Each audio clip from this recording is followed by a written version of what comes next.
আঘাত খুব হিসাব করে করা উচিত, ততটুকুই করা উচিত যতটুকু নিজে সহ্য করা যায়, কারণ আঘাত ফিরে আসে আজ নয়তো কাল। আসসালামু আলাইকুম everyone, welcome back to my new another blog from simple lifestyle. কেমন আছেন সবাই? আমি রবিবার মর্নিং থেকে ব্লগটা শুরু করছি। ফার্স্টে এখানে মাল্টি কুকারে 4টা ডিম সিদ্ধ দিয়ে দিয়েছি। ডিম 4টে আমি রান্না করব, ডিমের ভুনা করব আর কি, মশলা মশলা করে, অনেক দিন ধরে করা হয় না। তারপরে আমি রুটি তৈরি করার জন্য একটা খামির রেডি করে নিলাম। খামিরটা আজকে আমি হাতে মেখে নিয়েছি, আটাটা সিদ্ধ করিনি। আমি এক এক দিন এক একভাবে করার চেষ্টা করি, আমার যেদিন যেভাবে ভালো লাগে সেদিন সেভাবে ট্রাই করি। দেন তারপরে এক এক করে সবগুলো রুটি আমি এখানে তৈরি করে নিচ্ছি। সবগুলো রুটি তৈরি করে নিব আমি এখন। আবার রুটিগুলো তৈরি করে প্রায় সময় এখন ইন্ডাকশন থেকে তাওয়াটা সরিয়ে ওই যে একটু সেঁকে নিই আর কি। আগুনে সেঁকে নিলে ইন্ডাকশনের উপরে ধরলে তাহলে রুটির যে একটা আটা ভাব থাকে আর কি, একটা ভেজা ভেজা ভাব থাকে। দেখবেন সাধারণত ডায়াবেটিসের রুগীদের ভেজা ভেজা রুটিটা খেতে দেয় না, একটু আগুনে সেঁকে দেয়।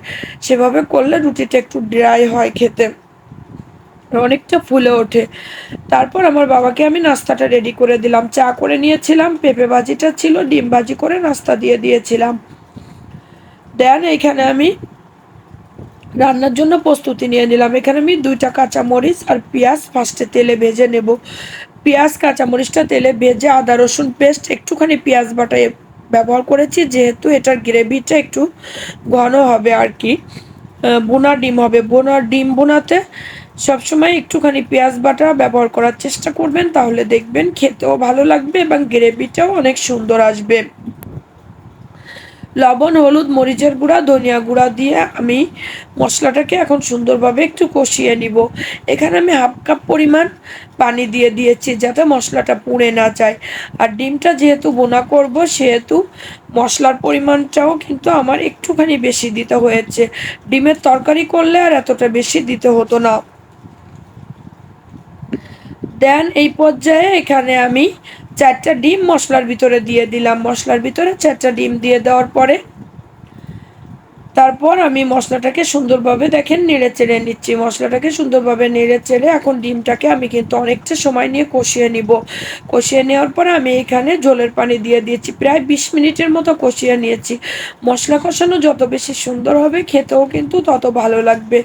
আরেকটা কথা আপনাদেরকে বলে রাখি, আমি যেমন ভিডিও আপলোড করি, আজকে যেহেতু মঙ্গলবার সেহেতু আমি মঙ্গলবারের ভিডিওটা বুধবারে আপলোড করতাম, বাট আমার একদিনের ভিডিও আমার হাতে রয়ে গিয়েছে। যেমন আজকে আমি রবিবারে ভিডিও আপলোড দিতে পারছি, বাট সোমবারের মঙ্গলবার 2টা ভিডিও জমা হয়ে আছে। আমার কিছু ব্যস্ততার কারণে, তারপরে মন খারাপও একটা বিষয় আছে, সব কিছু মিলায় আমি এত বেশি ভিডিও এডিট করতে পারছি না। দেন ডিমের তরকারিটা নামিয়ে ফেলেছি। ডিমের তরকারিটা ফাইনাল লুকটা অনেক বেশি সুন্দর এসেছে। এবার চলে আসলাম একটা ভালোবাসার জিনিসে। এখানে আমার ভাবি আমার জন্য শাপলা পাঠিয়েছে, চিংড়ি মাছ পাঠিয়েছে কেটে বেছে। এই বাছা চিংড়ি মাছগুলো যে আমার কতটা হেল্প করেছে তা একমাত্র আমি বলতে পারি। তারপরে এখানে পেঁয়াজ, কাঁচামরিচ, একটা লাল মরিচ ছিল সেটাও দিয়ে দিয়েছি। দেন এখানে আমি চিংড়ি মাছ, পেঁয়াজ, কাঁচামরিচটাকে ফার্স্ট সুন্দরভাবে ভেজে নিব। তারপর একটুখানি আদা রসুন পেস্ট ইউজ করেছি। আপনারা চাইলে স্কিপ করতে পারেন, নর্মাল করেও রান্না করতে পারেন, তবে শাপলা যেহেতু আমার ফেভারিট একটা তরকারি আর চিংড়ি মাছটাও অনেক বেশি ভালো লাগে শাপলার সঙ্গে, এর জন্য আমি একটুখানি ব্যবহার করেছি যাতে ভালো হয়। তারপর লবণ, হলুদ, মরিচের গুঁড়া দিয়েছিলাম আর একটুখানি ধনিয়া গুঁড়া দিয়েছিলাম। তবে এখানে একটা বিষয়, এখানে কিন্তু শাপলাটা অনেকটা কমে যাবে। লবণের পরিমাণটা একটু ব্যালেন্স রেখে দিবেন যাতে পরবর্তীতে লাগলে আপনি একটু ব্যবহার করতে পারেন। দেন এই পর্যায়ে এখানে আমি হাফ কাপ পরিমাণ পানি দিয়ে দিয়েছি যাতে মশলাটা আমার কষানো হয়ে যায়। তারপর আমার বাবার জন্য ওর মামা অনেকগুলো ডাব পাঠিয়েছে, এই ডাবগুলোর একটা ক্লিপ নিয়ে নিলাম। তাই আমার বাবাটা পরীক্ষা শেষ করে আসলো, পরীক্ষা শেষ করে আসার পরে ব্যস্ততার ভিতরেও আমার বাবাকে আমি একটা ডাব কেটে দিলাম।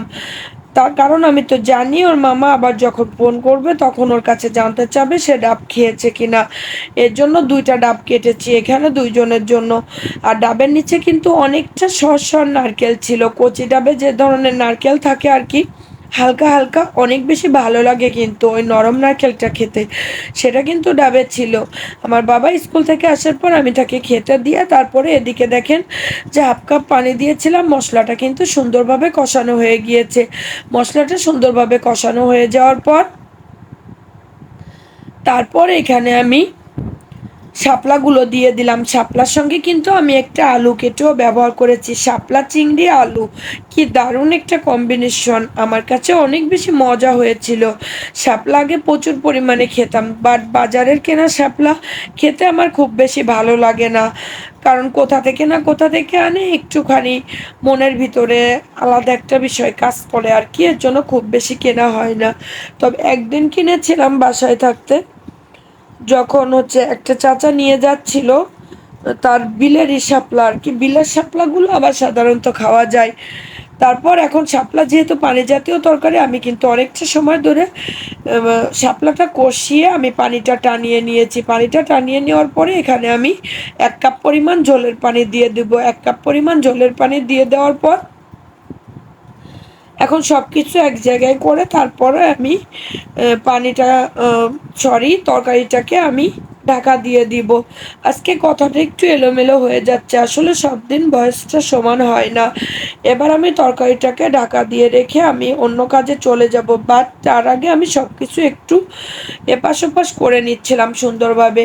এদিকে দেখেন আমার তরকারিটা কমপ্লিট হয়ে গেছে, কত সুন্দরভাবে ফুলে উঠেছে, দেখেন কতটুকু হয়ে গিয়েছে। এই পর্যায়ে আমি একটু চেক করে দেখলাম যে আমার লবণের পরিমাণটা একটু কম হয়েছে, তখন আমি এখানে একটু লবণ ব্যবহার করেছি। কেউ চাইলে শাপলাতে ঝোলের পরিমাণটা আরও একটু কম রাখতে পারে, বাট আমি যেহেতু শাপলার ঝোল খেতে পছন্দ করি তাই আমি ঝোলের পরিমাণটা একটু বেশি রেখেছিলাম। দেন এখানে আমি ছোলার ডাল, মুসুরের ডাল আর লাউ দিয়ে একটা ঘন্ট করব। আমার যেহেতু 2 বেলা রুটি পরোটার আইটেমটা থাকে, এর জন্য এই ধরনের একটা ঘন্ট থাকলে খেতে ভালো লাগে। এটাকে আমি হাতে মেখে বসিয়ে দিব। লাউ নিয়েছি, 2 পদের ডাল নিয়েছি, পেঁয়াজ, কাঁচামরিচ, আদা রসুন পেস্ট, আর নিয়েছিলাম এখানে লবণ, হলুদ আর একটুখানি ধনিয়া গুঁড়া, জিরা গুঁড়া নিয়েছিলাম, বাট এখানে আমি কিন্তু কোনো মরিচের গুঁড়া ব্যবহার করব না। তারপর আমি 2 কাপ পরিমাণ পানি দিয়ে এখানে বসিয়ে দিলাম। যে কোনো রান্নাতে যদি পানির পরিমাণটা আপনার ঠিক থাকে তাহলে রান্নার স্বাদটাও অনেক ভালো আসবে। দেন দেখেন 10 মিনিট পরে আমি আবারও ফিরে আসলাম। আবারও ফিরে এসে এখন আমার প্রায় 80% কুক হয়ে গিয়েছে, ডাল সিদ্ধ হয়ে গিয়েছে, লাউটাও প্রায় সিদ্ধ হয়ে গিয়েছে। এই পর্যায়ে এটাকে বাগার দেওয়ার জন্য একটা বাগার রেডি করে নিলাম। পেঁয়াজ, রসুন, তেজপাতা, শুকনো লঙ্কা আর একটুখানি পাঁচফোড়ন দিয়েছিলাম। পাঁচফোড়নের ফ্লেভার যারা পছন্দ না করেন তারা এটাকে স্কিপ করে এখানে জিরা ব্যবহার করতে পারেন। যেহেতু আমার বাসায় সবাই পাঁচফোড়নের ফ্লেভারটা লাইক করে, এর জন্য আমার কোনো প্রবলেম হয় না।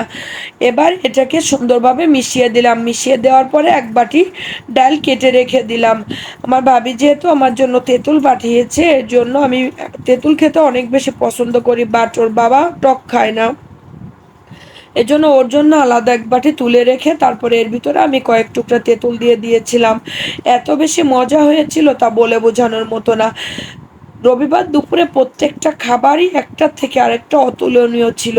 শাপলা চিংড়ি, পেঁপে ভাজি ছিল, ওটা একটুখানি পিরিচা ছড়িয়ে গিয়েছে যেহেতু সাইড থেকে নিয়ে খাওয়া হয়েছিল।